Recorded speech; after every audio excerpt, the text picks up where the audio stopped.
Bonjour à toutes et à tous, bienvenue dans le podcast de Paris Basketball On Air pour un nouvel épisode. Aujourd'hui, pas de débrief sportif, pas d'analyse profonde, ni même d'interview, rien de tout ça.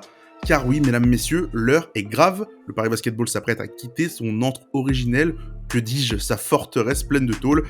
Tout ça pour rejoindre un nouvel et magnifique écrin promis depuis tant de temps, l'Adidas Arena, avec l'inauguration contre Saint-Quentin qui sera prévue donc le 11 février. Pour l'occasion, l'équipe que nous sommes avons décidé de clore le chapitre de la Halle Carpentier avec un épisode détente autour duquel on va raconter un peu nos meilleures anecdotes passées dans cette salle. Alors déjà, petit événement cette saison, c'est la première fois que toute l'équipe est au complet pour un épisode, et je vous le dis, il est là, le véritable exploit. Je vais déjà tous vous accueillir. Salut Antoine pour le premier, salut Antoine. Salut Flavien, salut à tous. Théo qui est avec nous aussi, Salut. et puis Lilian qui nous a fait l'honneur d'être présent, même en retard. Salut à tous. Et heureusement qu'on coupe nos micros au début des présentations, parce que je t'avoue que j'ai un peu pouffé de rire sur ta présentation, tellement c'était fait avec une pointe d'ironie quand même. Non, à Et toi, peine. ce qui est bien avec Lilian, c'est qu'au début, son micro, parce que là, sa voix est suave, mais au début, elle avait le même bruit que le buzzer de Carpentier, un bel hommage. Mais ça, vous ne l'entendrez pas, malheureusement. Heureusement, plutôt. J'aime, ce podcast part sur des bases très très bonnes. Vous l'aurez compris, on sera vraiment un peu plus sur le côté chill, le côté détente aujourd'hui. Et le concept, il va être assez simple. Imaginez-vous un groupe d'amis autour d'un feu de camp, dans une clairière, se racontant un tas d'histoires, en mode, je sais pas, Père Castor. Voilà à quoi va ressembler cet épisode. Et on va commencer avec Antoine, qui va nous ramener autrefois, jadis, naguère, pour ta première histoire. Tu vas nous parler du premier match que tu as vu dans la Halle Carpentier, et un peu plus de développement plus tard, mais je te laisse y aller, Antoine. Oui, avec grand plaisir, avec grand plaisir. Très belle présentation, Flavien. Ah non, mon histoire, elle est un peu liée à toi, Flavien, et à Yonim, que je salue bien fort, qui est à l'initiative de Paris Basketball On Air aussi. Elle remonte au 23 novembre 2018, si je ne dis pas de bêtises. Et là, je pense pas m'être trompé en revérifiant la date. C'est le premier match du Paris Basketball auquel j'ai assisté, donc c'était Paris contre Grise Oberhofen. Déjà, il faut savoir que moi, Carpentier, c'est un petit peu... c'est une salle qui a de l'histoire pour moi, parce que moi qui ai grandi dans ce coin-là, j'y ai joué étant enfant, et y revenir, ça fait toujours quelque chose.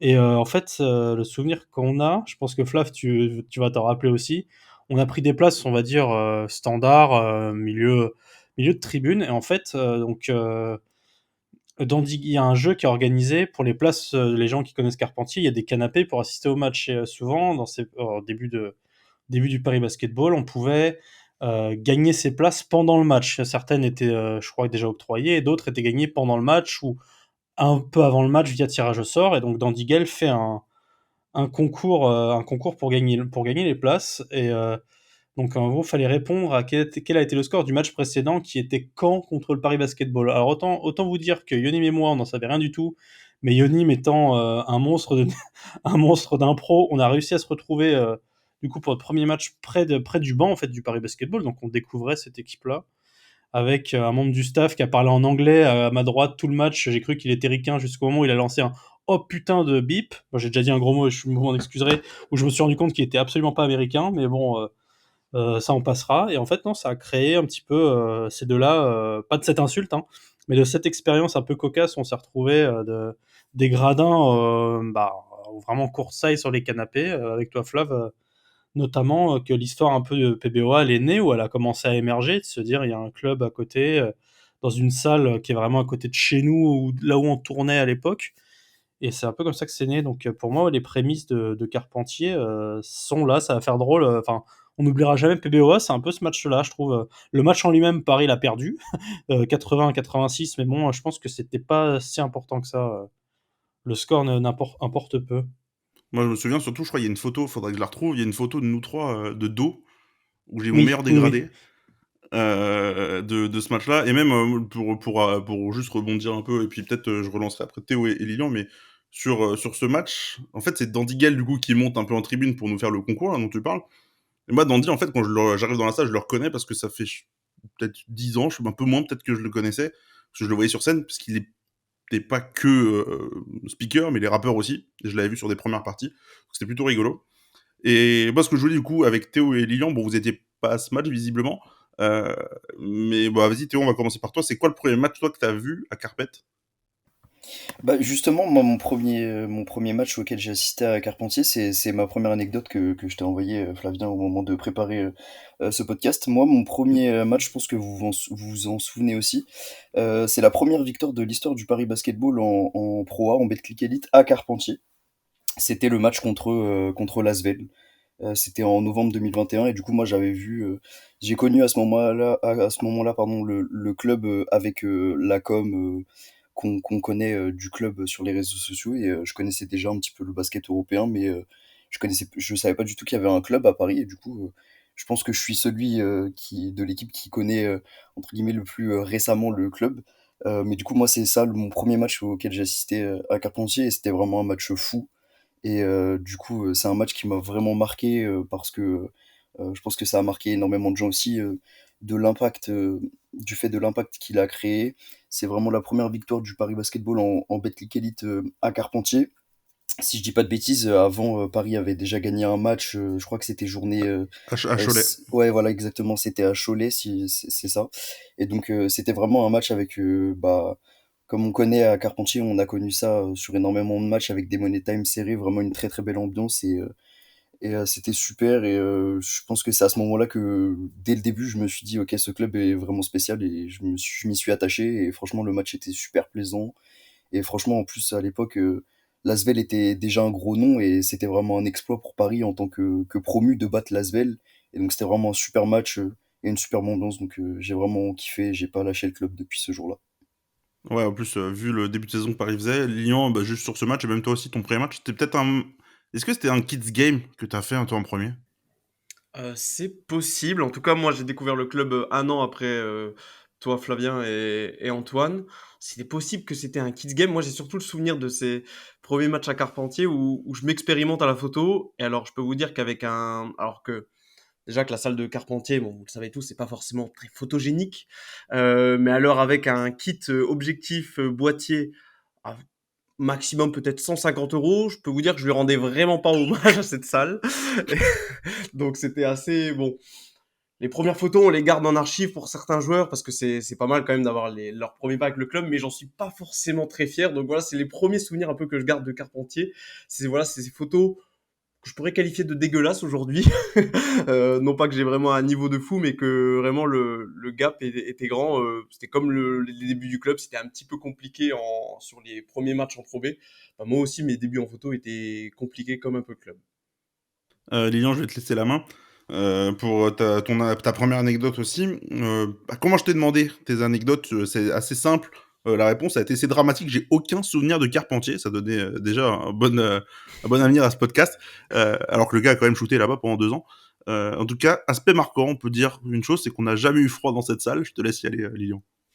Ouais, ouais, c'est vrai. Alors pour mes anecdotes, moi j'ai voilà, un côté température et un côté un petit peu people. J'ai envie de dire, ouais, je me rappelais pas trop des matchs, mais j'avoue qu'en fait, les rencontres, surtout quand je les vis dans l'appareil photo, bah j'en garde difficilement des souvenirs, sauf quand je revois les photos. Du coup, pour essayer de me rappeler un peu, j'ai parcouru nos albums, mais donc voilà, moi le premier, on va dire, souvenir que je vais garder de Carpentier, et c'est, je pense pour tout le monde, c'est le cas, c'est la chaleur qu'il faisait dans cette salle, mais des fois, peu importe le moment de l'année, il pouvait juste faire 20 degrés dehors, il faisait peut-être 30 degrés dans la salle.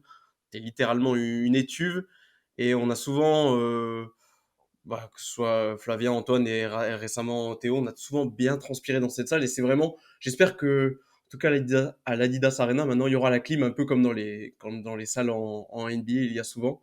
Mais parce que vraiment, on a vécu certains matchs, surtout en été ou en début de saison, en septembre, qui étaient vraiment insoutenables. Moi, je me souviens de la fin de saison de la montée en Pro V, là. Je sais pas si tu te souviens, il y Ah avait. ouais. Et Voilà, Antoine. Ah ouais. pardon, Ah, désolé. quand on a fait le run pour monter. Ouais, ouais, ouais, quand on Ouais, jouait ouais. Rouen, Poitiers, tout ça, Mm. là. Même quand nous, on avait été à Lille après Lilian, il faisait une chaleur, et du coup, que tu vas à Carpentier, même s'il fait 25 ou 30 dehors, mais en fait, il va faire 35 à l'intérieur dans cette salle, et puis aucun air, c'est étouffant. Ok, personne reprend. Antoine, si t'avais un mot là-dessus, ou alors moi j'enchaîne sur le mien, tranquillement. Bah, non, juste, oui, c'est vrai que de nature je suis de nature frileuse et pour le coup, j'ai jamais été frileux à Carpentier, même en hiver, on a C'est pas une ambiance cocooning, mais on a la chaleur, du moins. Ça, c'est clair et net. Je suis d'accord avec vous. Moi qui suis tout l'inverse, je supporte pas la chaleur. Moi, je sais que je viens toujours léger à Carpentier, y a pas de souci. Hein. Je sais Jusqu'au mois que de juste décembre en short. en t-shirt short jusqu'au mois d'octobre, y a aucun problème. Bah moi, je voulais du coup, je vais passer sur la mienne. Ça va être un peu je vais aller crescendo. Moi, c'est la seule sportive de mes anecdotes que je vais sortir.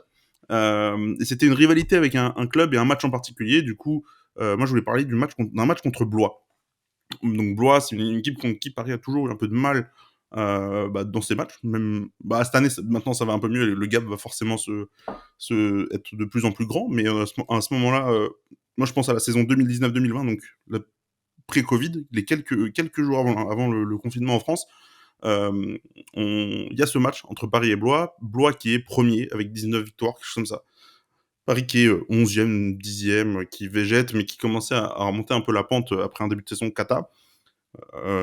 Et donc, en fait, moi, à cette saison-là, c'est la première saison où on fait des podcasts, on propose du contenu sur le Paris Basket. Et avec Samuel, donc, qui est CM maintenant au club, on commentait les matchs en direct sur LNB TV dans des conditions absolument déplorables. On était au milieu d'une tribune avec une table qui nous gênait pour voir le match. On avait 2 micros de notre école, on n'avait même pas de casque. On savait pas le rendu que ça donnait. Et puis, on était obligé de gueuler du coup pour qu'on nous entende. J'ai retrouvé des résumés là sur YouTube pour préparer le podcast. C'est assez difficile à écouter et à regarder parce que c'était en plus Keymotion, une grande époque. Et donc, Paris-Blois, c'est un match où Blois domine pendant 3 quarts temps, où il n'y a pas match. Et Paris revient en fin de rencontre, arrive à arracher la prolongation. Et en fait, il y a égalité, dernière possession pour Blois. Blois perd le ballon, il y a Nobel Bongokolo qui part en contre-attaque au dunk tout seul, il y a faute. Et je crois qu'il met pas assez lancé. En fait, c'est peut-être ça dont on parlait peut-être en antenne, Lilian. Il met peut-être pas assez lancé et ça repart en prolongue. Peut-être c'est ça, non? Ouais, c'est possible. Après, Nobel, il a souvent loupé des lancers avec Paris, donc bon. Voilà. Et du coup, ça part en prolongue. Derrière, tu perds. Jean-Christophe Prat, même un an après, dit il s'était fait voler le match. Il avait posé réclamation, mais bon, comme il y avait le confinement une semaine après, ça n'a rien donné du tout. Et c'était en fait plutôt pour moi mon anecdote, c'était l'émotion en fait de commenter des matchs parce qu'on l'a fait pendant à peu près un an avec Samuel et je crois que Yunim en avait fait un petit peu aussi. Et du coup, c'était vraiment un exercice dans lequel qu'on avait vraiment apprécié. Un moment aussi où le club se développait et on avait notre mot à dire là-dessus. Et c'était vachement cool, du coup, de pouvoir commander ce genre de match avec pas mal d'émotions. Et Blois, ça faisait partie des meilleurs matchs, je pense, de la saison à commenter, même si Paris n'avait pas gagné. Ouais, c'est dommage que c'était les débuts du club parce que, comme tu le disais, les conditions pour commenter ces matchs étaient vraiment déplorables, même si voilà, Roman Zeli, qui est chargé de partenariat au club, essayait de un petit peu d'arranger les choses, mais c'était toujours assez compliqué. Et bon, c'était l'époque, voilà, tu disais une grande époque avec la Keymotion, donc en plus, déjà que nous, au son, on n'avait pas forcément une grande qualité, à l'image non plus.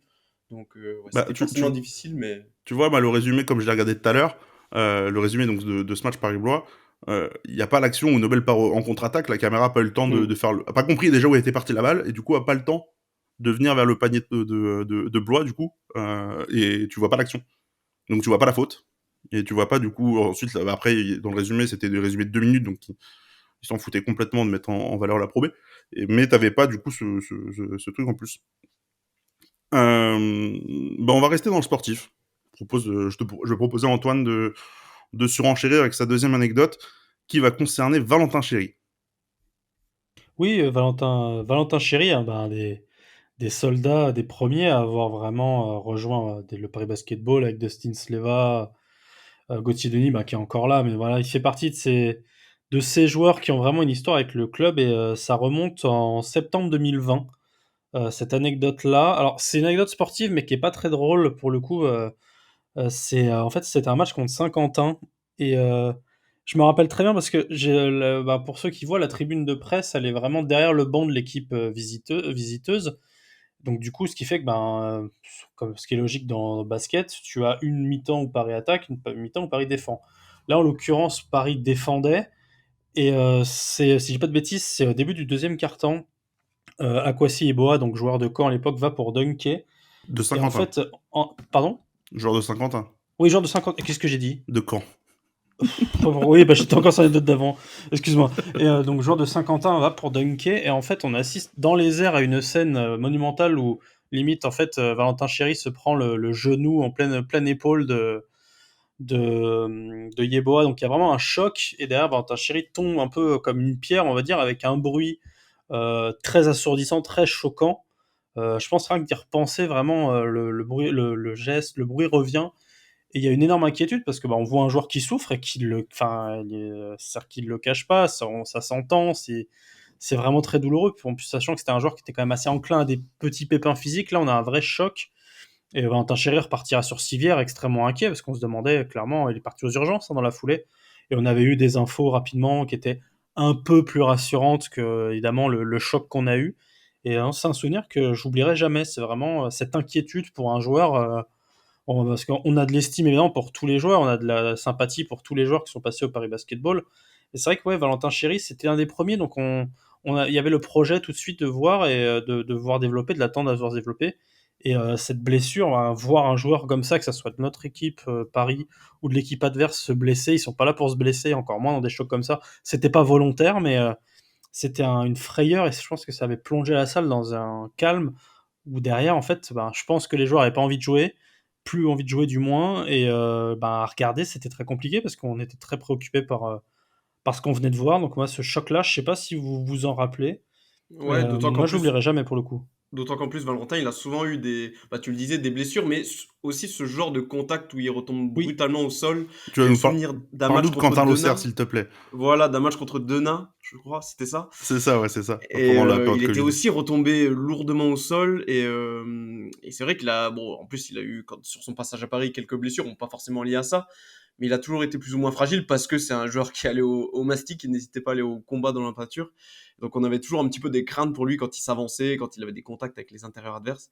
Mais c'est vrai que on a eu quelques souvenirs de blessures. Alors j'ai souvent Valentin qui revient. Je sais pas si vous en avez peut-être Flavien, toi qui as un peu l'encyclopédie du podcast, si on avait vécu des grosses blessures de joueurs à Carpentier, j'en ai pas forcément le souvenir là tout de suite. Barbitch aussi, Barbitch? Je me souviens même la pas, tiens. cheville.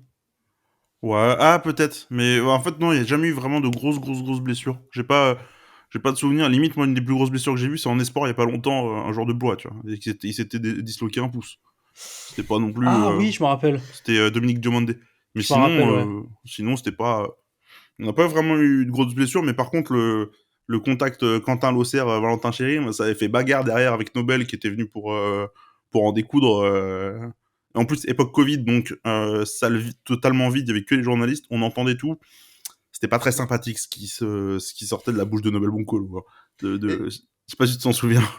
non, pas forcément, mais j'allais juste rebondir sur mon point, le fait que bon, on a eu de la chance à Carpentier, il n'y a pas forcément eu beaucoup de blessures, alors que le parquet de la salle, c'était quand même un sujet pour les joueurs moi je me rappelle quand j'étais en bord de terrain, qui disaient que le parquet était nul, entre guillemets, au niveau des...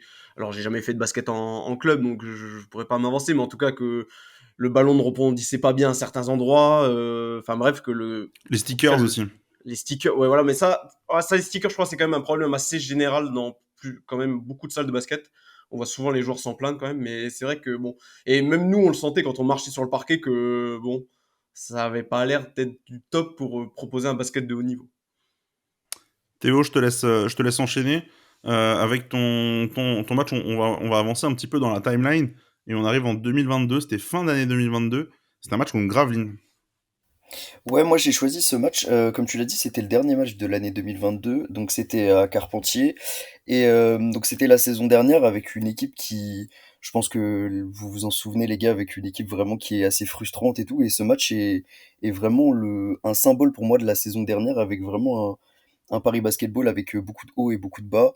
T'as Paris qui prend l'avantage très vite, qui se fait rejoindre et ainsi de suite, ainsi de suite. Et en, au début du quatrième quart, t'as Gravelines qui est à +8 si je dis pas de bêtises et avec une équipe qui est vraiment, enfin Paris qui donne pas vraiment une très bonne impression et donc je pense que on a tous des fois cette petite cette petite chose qui nous dit ce match on va le gagner ou on va le perdre, et je pense que beaucoup de gens se rejoignent sur le fait qu'on n'était pas forcément à l'aise avec le Money Time, mais au final ça a été un match fou avec probablement un des Money Time les plus fous que moi j'ai vécu à Carpentier, et une victoire quasiment au buzzer avec je pense que ça aussi vous vous en souvenez, dans les 30 derniers, dans la dernière minute, on a Kyle Oldman qui nous met un gros 3 sur la tête de son défenseur pour revenir à égalité.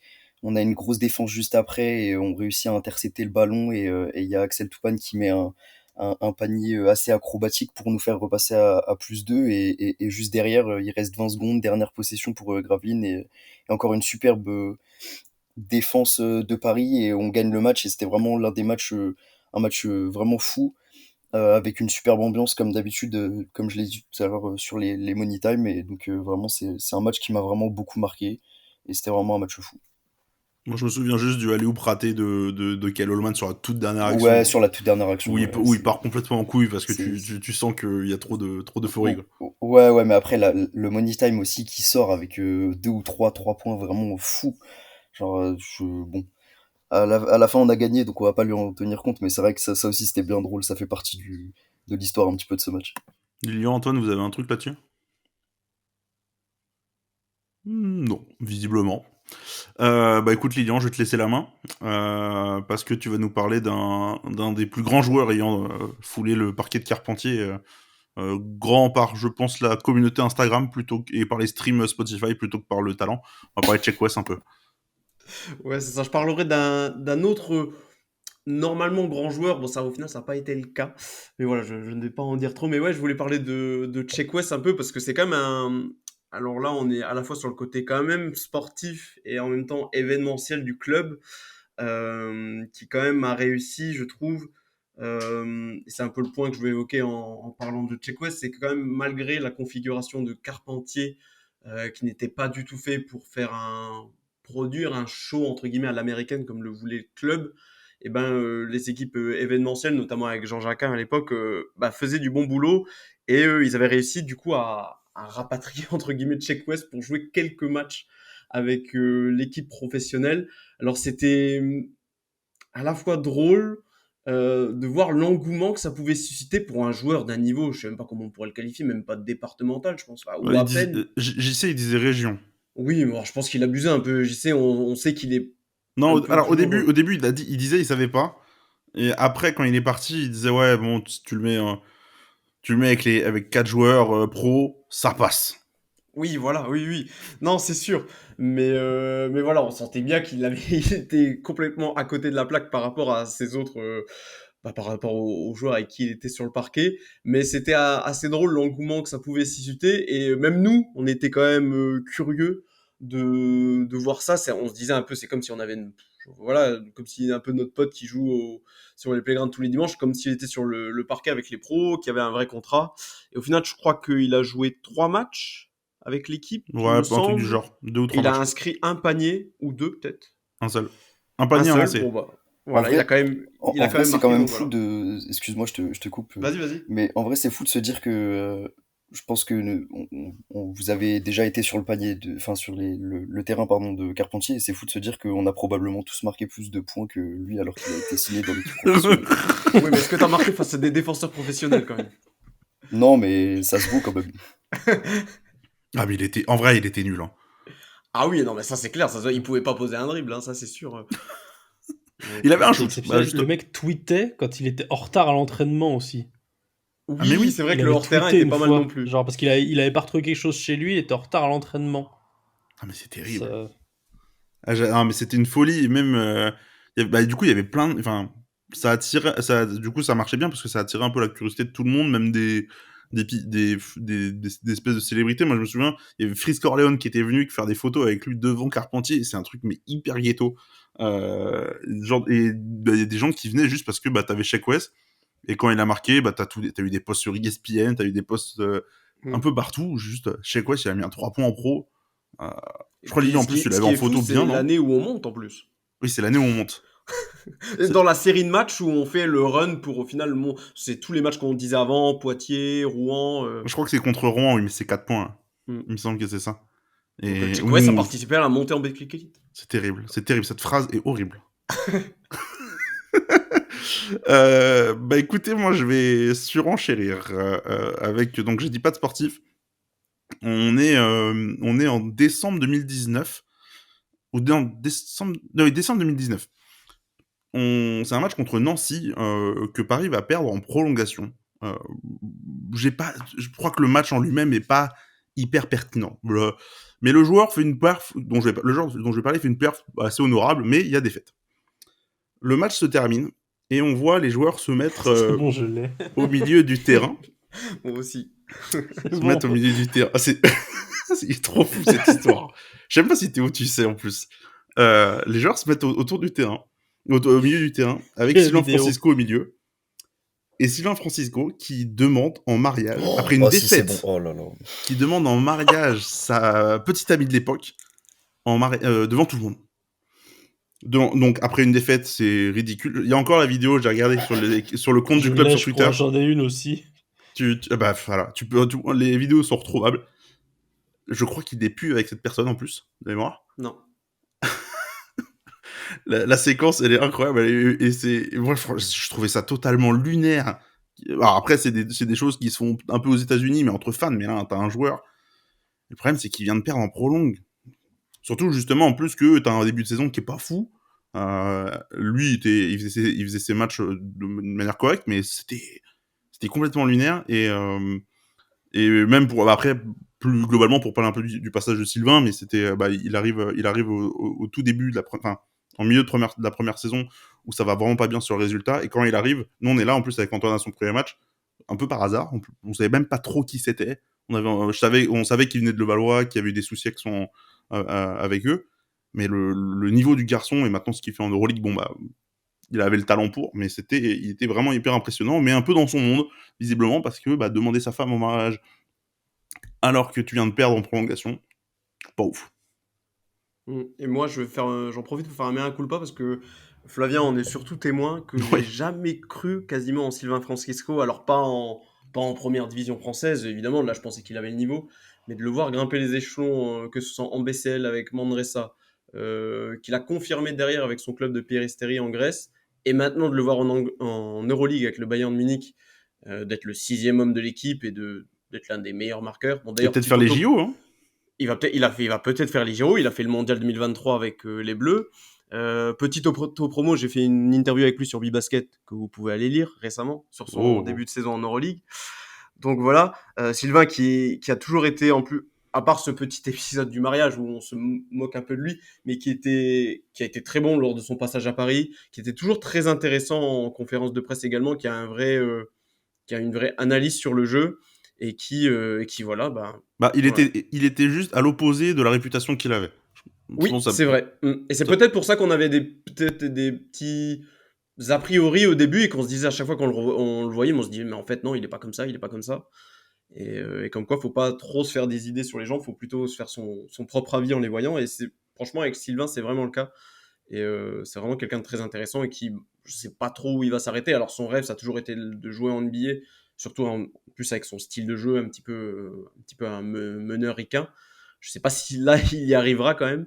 Mais en tout cas, ouais, c'est une bonne anecdote, Antoine, pour Flavien, pour également lui rendre hommage à Francisco, qui est on peut le dire, l'un des joueurs marquants du club, de la courte histoire du club pour le moment. Ouais, carrément. Antoine, je te propose d'enchaîner avec ta dernière anecdote qui nous ramène en 2021, c'est ça? Oui, 2021, été 2021, septembre 2021. C'est marrant parce que depuis tout à l'heure, vous avez évoqué des choses et ça garnit encore plus l'anecdote que je vais raconter. C'est la première édition des Paris European Games dans un four, vraiment, Oh, dans un c'était horrible. sauna. Je me Il souviens, faisait c'était horrible. chaud, mais il faisait chaud.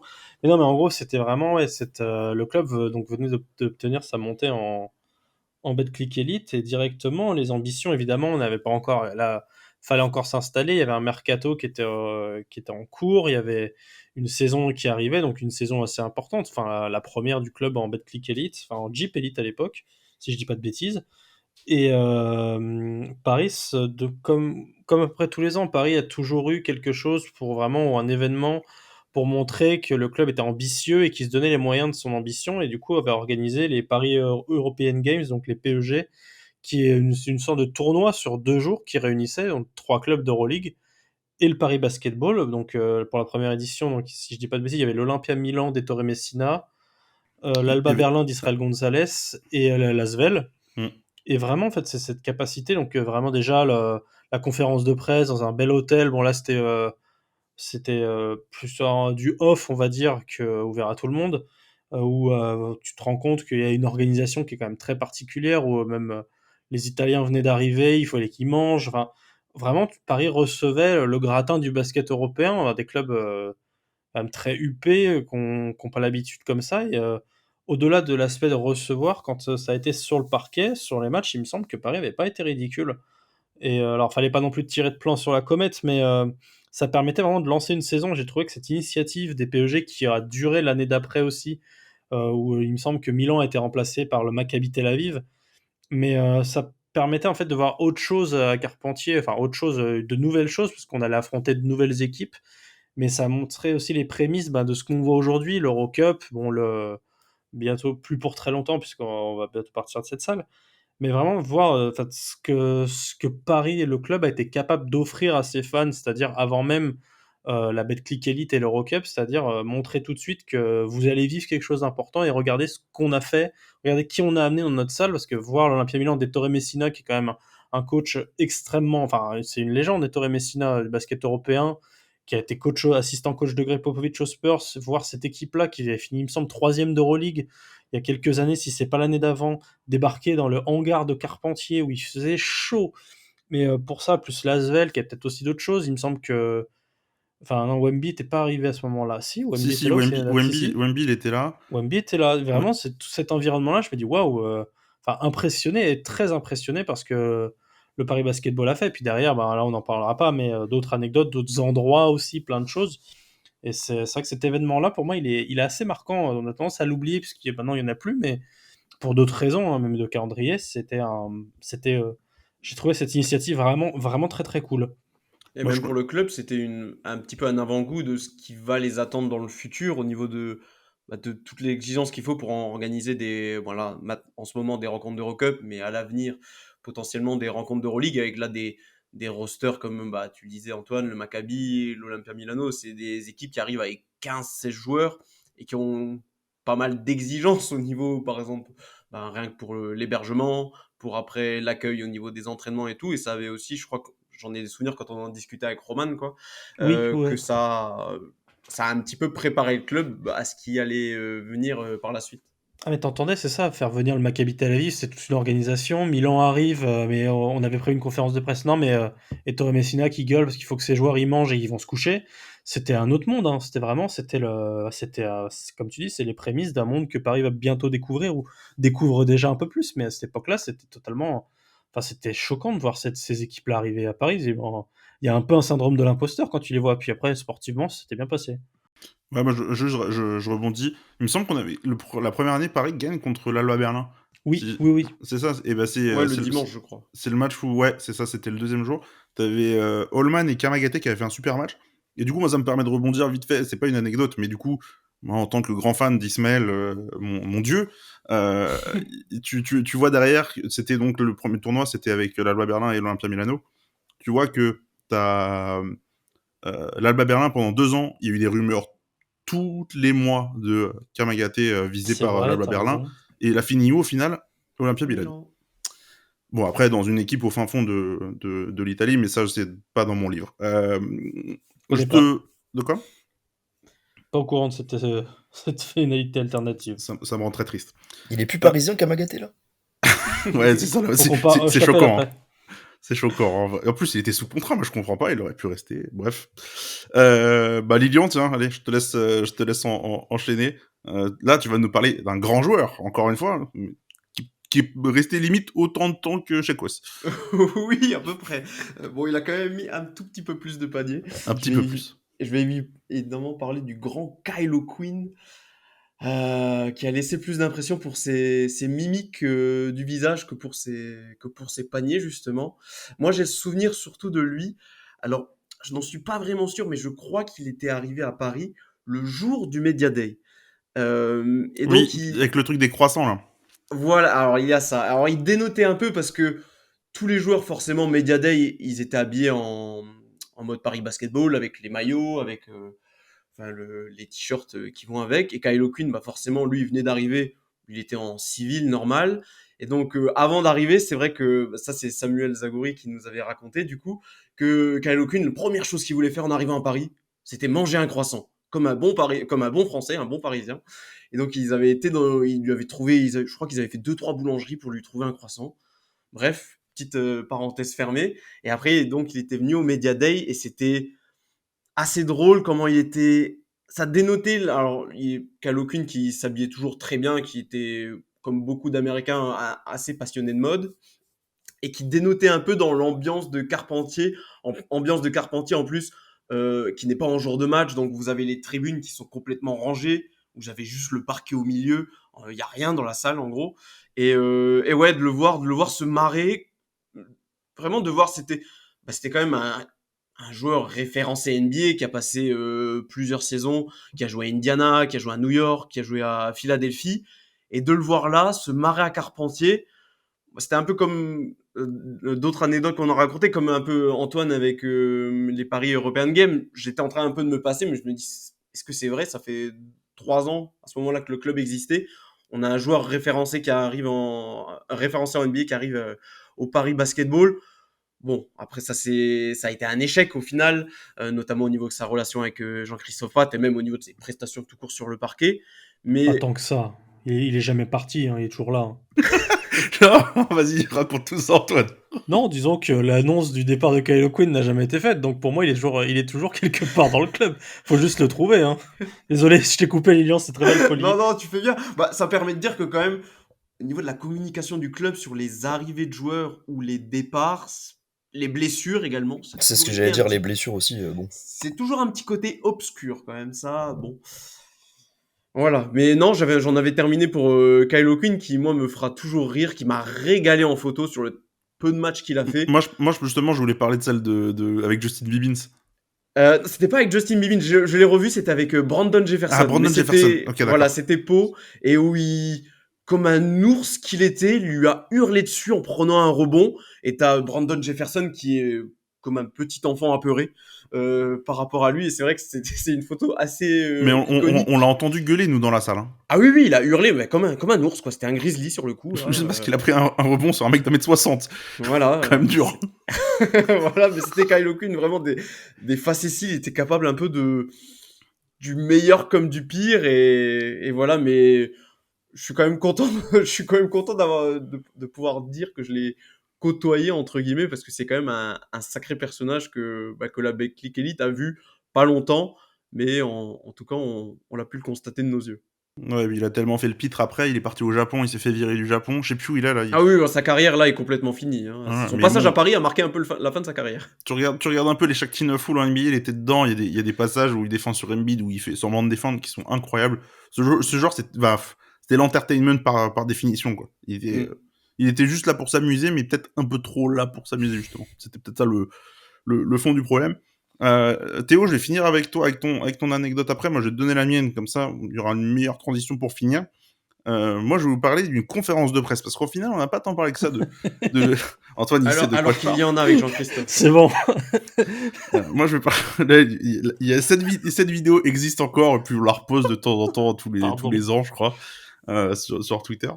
On est en 2019, alors je saurais pas dire après quel match, par contre, je saurais dire après quelle rumeur.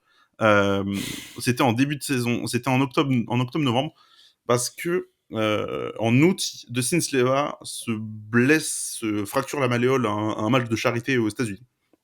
Donc il est blessé pour le début de saison, et donc il y a possibilité de prendre un remplaçant, ce que le club ne fait pas au début. Et RMC Sport, il y a malheureusement, je crois pas de nom sur le journaliste qui a sorti l'info.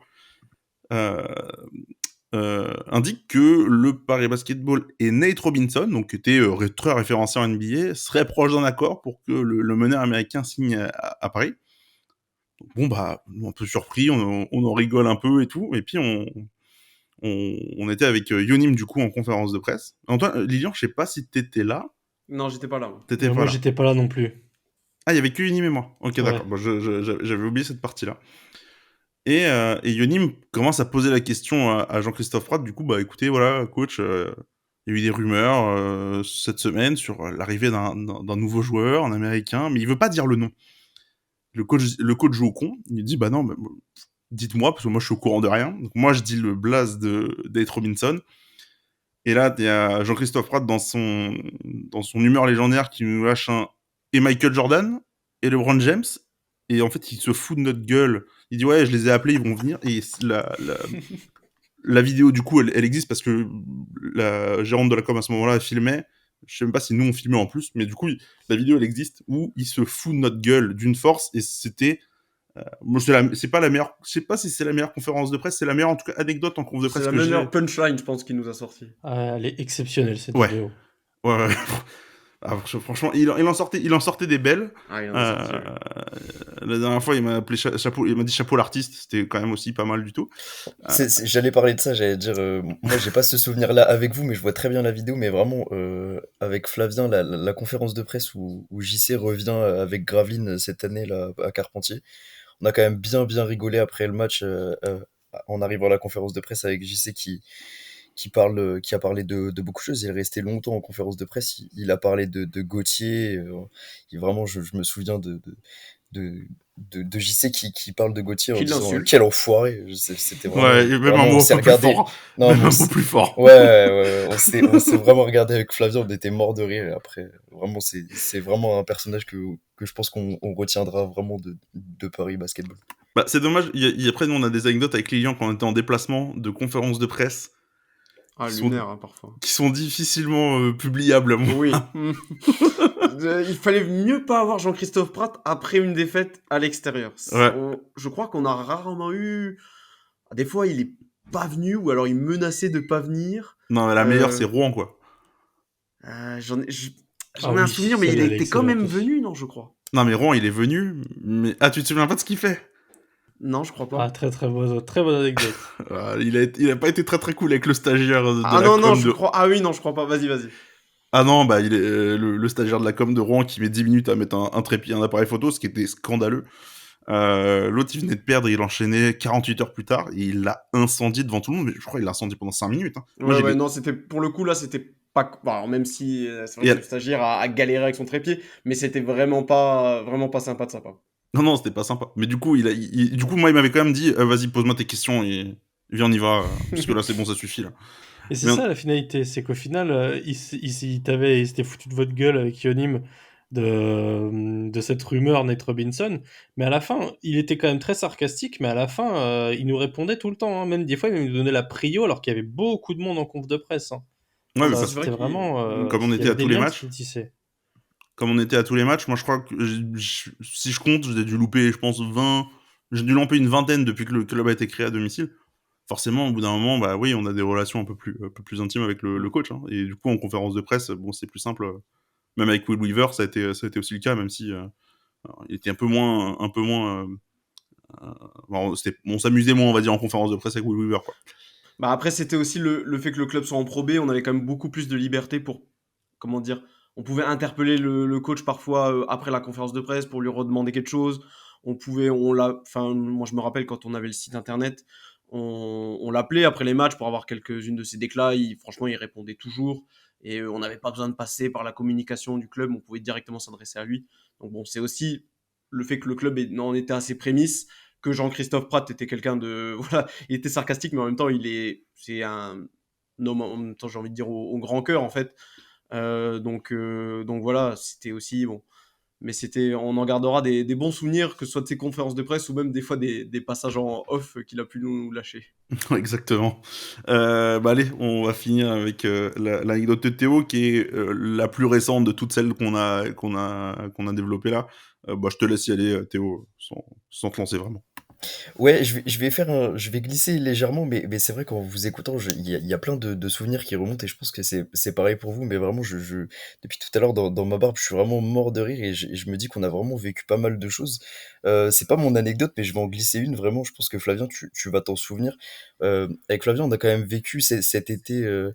euh, quelques petits moments de pré-saison avec le club. Il y avait aussi Antoine, on a fait le Media Day, mais vraiment avec Flavien, je me souviens d'un match de pré-saison contre Gravelines, le tout premier match du club, et vraiment, c'est vraiment ça me marquera toujours parce que on était vraiment mort de rire parce que c'était une opposition entre le Niam qui était donc coach de Gravelines au début de la saison et Isalo, et vraiment ça criait dans tous les sens et j'étais mort de rire. Il y avait personne dans la salle, on était 10 à tout casser hormis staff, et vraiment j'étais mort, ça faisait que de crier.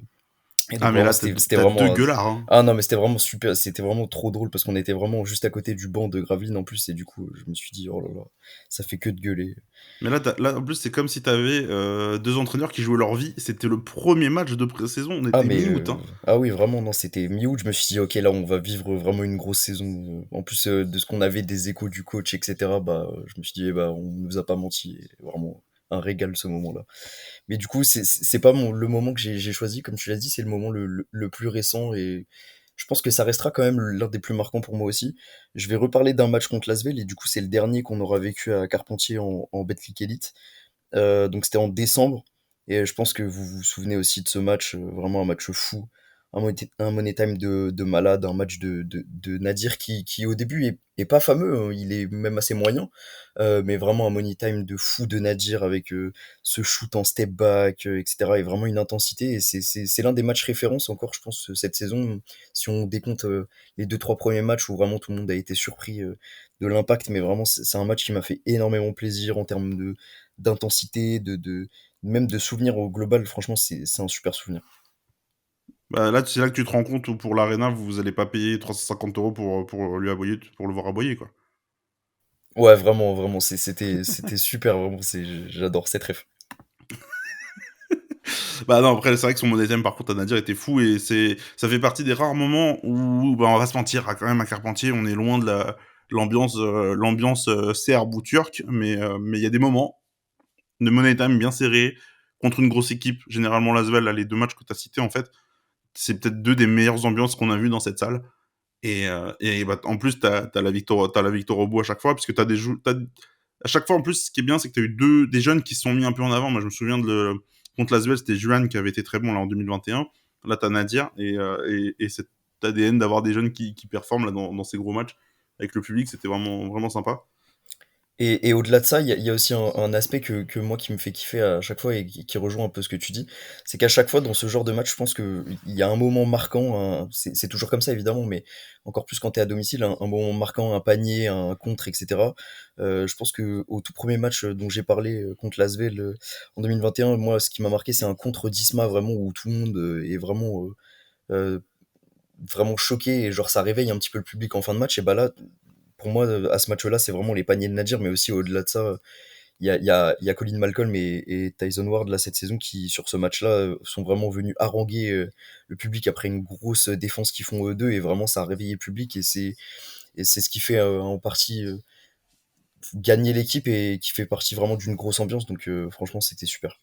Ouais, carrément. Est-ce que Lilian ou Antoine, vous avez une dernière anecdote, un truc que vous vouliez partager? Franchement, là, non. Je pense que je peux en avoir 10 000, mais là, comme ça, non. Moi, j'en ai une contre Théo, si vous me l'accordez. Contre, carrément. Ah ouais. Ouais, bah, contre Théo, pas spécialement, mais moi, dans mon livre, ce sera comme ça. C'est quand les Mets viennent l'année dernière à Carpentier, et que du coup, Théo, qui est dans le COP, Ah oui. passe son temps à dire Wemby sur côté, Wemby sur côté, et on sait qu'il y a que toi qui criais ça. Et que, et que Wemby met son tir à la fin pour tuer le match, Et, et qu'il vous regarde. et tu sais que pour ma défense, en plus, c'est vraiment, je le dirais si je l'avais fait, mais en plus, vraiment, c'est un truc que je comprenais même pas. Et donc, du coup, tu vois, genre, moi, je regardais les autres, j'étais en mode, ouais, bon, ok, faites votre Mais délire si vous voulez, mais. j'ai tellement ri quand j'ai vu le regard. Mais j'ai Mais moi tellement aussi, ri. mais moi, ça fait partie de ce genre de truc où, tu vois, je kiffe, et genre, ça fait partie, tu vois, d'une histoire, entre guillemets, entre, bon, Wemby, maintenant, il est parti, et voilà, je pense qu'il s'en fout de nous, et c'est ce qui est tout à fait logique, tu vois, mais Non, ça fait non. vraiment partie d'une espèce de. Il pense encore à moi, tu penses, Antoine? Oui, oui. Ah, bah, ça fait plaisir. Non, mais ça fait Puis partie t'avais vraiment pas tout d'une. à fait tort, hein, les Spurs, ils sont nuls cette année, hein. Non, mais ça fait partie d'une rivalité, et même d'un petit, tu vois, c'est toujours cool d'avoir cette petite étoile de punch un peu, tu vois. Donc, franchement, ça fait plaisir. Mais ouais, c'était vraiment très drôle, ça. Je vois de quoi tu parles. Ouais, puis il avait Si, bien pris les Flavien, Wemby j'en ai sur une côté après. au dernier match, surtout quand on allait là-bas. C'était pas la même sauce. Hein. Ouais, bah normal. Mais après, les gens se rendaient plus compte de son talent aussi. Tu vois, il y avait 4 mois en plus qui étaient passés, mais bon. Je comprends ton livre.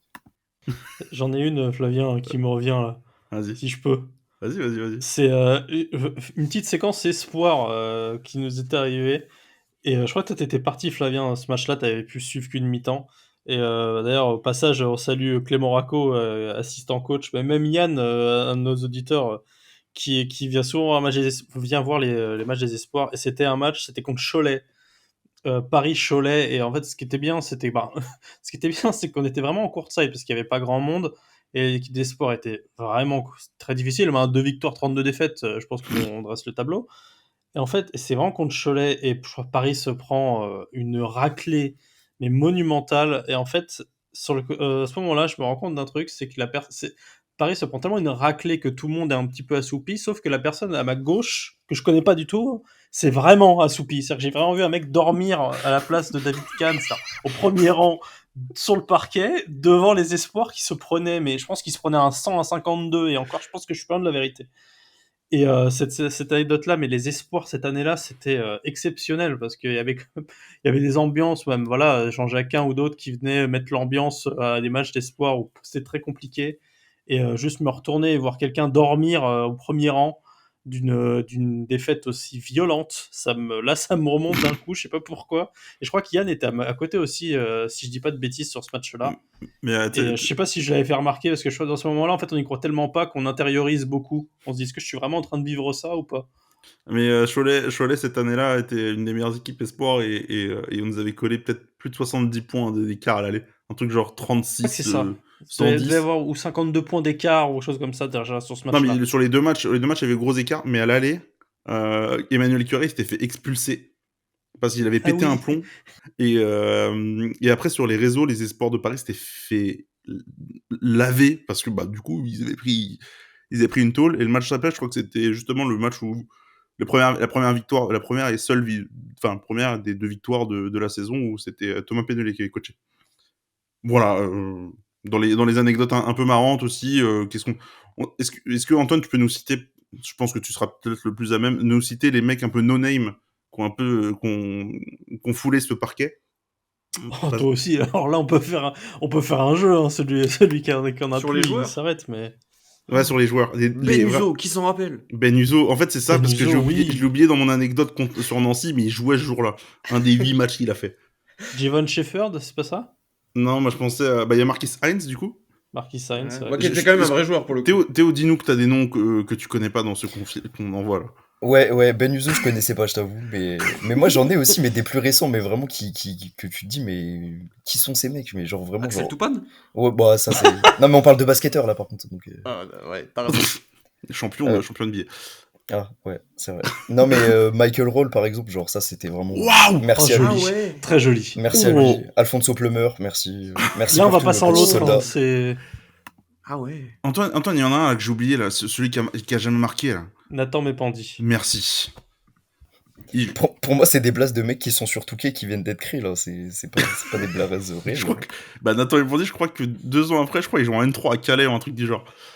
Ah, ça montre un peu le niveau du mec. Et ouais, bah, le Ben Uzo, moi, me fait hurler de rire. Franchement, Ben Uzo, Mais c'est bien. c'est bizarre parce qu'il est. On s'en souvient quand même. Je sais pas, moi je m'en souviens vraiment depuis longtemps.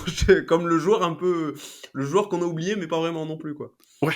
Bah, en C'est même un temps, peu- en vrai, quand il arrive, je crois qu'il est remplaçant médical, mais il a joué en NBA et tout, non? Il avait Oui, un. oui, il y avait une petite hype, Il a un hein, mais statut, bon. Mais sur le terrain, c'était pas fou, quoi. Après, Vance Ganapamo, mais pour d'autres raisons. Dans Bon, un je autre pense sport, qu'on a On il en bien. revient aux anecdotes de Pratt en conf de presse. Oui, voilà. Où JC disait tout simplement si Evans Ganapamo continue à jouer pour tout seul, bah, il vaut mieux qu'il se prenne un petit coussin parce qu'il va rester longtemps sur le banc, ce genre de petites choses, ce genre de punchline donc, dont Il on joue citait pas au tout à l'heure. basket, il joue au tennis, Evans, si vous nous avez dit ça. Ouais, tellement il joue personnel. Oui, parce que JC était grand fan de tennis, donc ça aussi, il aimait bien les espèces de métaphores du style.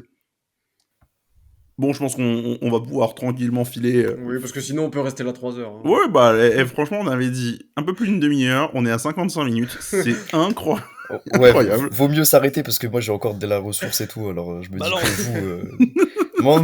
moi j'allais juste, si tu veux... Enfin, moi j'allais vraiment vous demander un truc. Est-ce que vous avez un regret à Carpentier ou un truc que vous vous dites, putain, j'ai vécu ça, mais dans le mauvais sens. Enfin... Oh, la clim, quoi. La clim, gros regret, la clim. Ou le buzzer, mais. Moi, c'est un truc un peu plus général, mais je trouve ça quand même dommage qu'on n'ait pas gagné vraiment de tournoi à Carpentier, tu vois, c'est un petit... On n'a pas eu énormément de chance non plus, comment dire, enfin, on n'a pas eu énormément de trucs, mais moi j'ai un voilà, regret. c'est dommage. Si moi j'ai un regret, c'est la montée en Pro B qui n'a pas pu être fêtée vraiment comme Ouais, il le fallait. bah, Ouais. je me doute, c'est Parce un que, peu chiant, quoi. parce que du coup, période Covid, mais il y avait encore un peu de public sur la fin de saison. Ouais. Mais en fait, la montée en Pro B, elle a été fêtée à Lille après le dernier match sans savoir que ça montait. Parce que il y avait tellement de matchs en retard à cause des matchs décalés à cause du Covid. Blois avait 3 matchs en retard, quelque chose comme Après, ça. c'était presque sûr quand même. C'était presque sûr, parce que Blois devait gagner ses trois derniers matchs. Ils étaient dans une mauvaise passe, donc. Ouais, ils avaient des blessés et tout, et au final, ils perdent peut-être le premier ou le deuxième, je sais plus. Et donc, en fait, les joueurs ont fêté leur montée en Pro B chez eux, dans leurs apparts, entre eux. Il y a eu donc, cet après-match qu'on avait vécu un peu avec Lilian à Lille, mais sinon, on n'a pas eu vraiment cette montée en Pro B qu'on a pu fêter un peu de manière fédératrice avec tout le public. C'est ça. Pour moi, c'est le seul regret. Ouais, à Lille, je m'en rappellerai toujours de voir Dustin Sleva décapsuler ses bières avec sa bouche. C'était incroyable, ça. Voilà. Bon, là, on digresse vraiment, hein, parce que là, il n'y a plus d'anecdotes sur Carpentier. Il y a plus de Carpentier. Mais voilà, on balance tout. En parlant de Dustin, justement, dans mon anecdote sur Nate Robinson, du coup, vraiment, c'était pour être remplaçant médical de Dustin Slava qui comptait prendre Nate Robinson. Hein. Oui, donc en plus, ça avait pas tellement de sens poste pour poste, quoi. Non, c'est ça qui m'a Après, Nate Robinson était tellement tanké qu'il pouvait jouer un peu intérieur, peut-être, en France, mais... Il doit pas faire 1m80, quoi, c'est ça le problème. Ah non, mais il sautait très haut. Enfin, Bah même oui, à l'époque, il là, il était déjà vieux, donc il sautait peut-être plus trop haut non plus. Voilà, bon, comme on le disait, on est en train de digresser un petit peu, donc on va gentiment filer. Si vous avez des anecdotes aussi, partagez-les nous sur Twitter, sur votre plateforme, même sur YouTube dans la section commentaires. On sera ravis de lire ça, de répondre et peut-être de même encore partager d'autres choses si ça nous vient en tête. On en a plein, forcément. Après 5 ans, quasiment 6 ans passés dans cette salle. N'hésitez pas du coup à nous suivre sur les réseaux sociaux, @ParisB-8OnAir sur Twitter, @ParisB-Bolonair sur Instagram. Au moment où ce podcast sort, va y avoir le premier match à l'Adidas Arena contre Saint-Quentin qui aura lieu. Tous les matchs à Carpentier seront finis. Il nous reste encore contre CD Vita Olympia. Un match qui va vraiment être dans les annales, hein, tellement ça va être du basket de très très haut niveau. D'ici là, prenez soin de vous et donc on va se dire à très bientôt dans une nouvelle salle, évidemment, l'Adidas Arena. Ciao. Ciao. Salut. Ciao, ciao.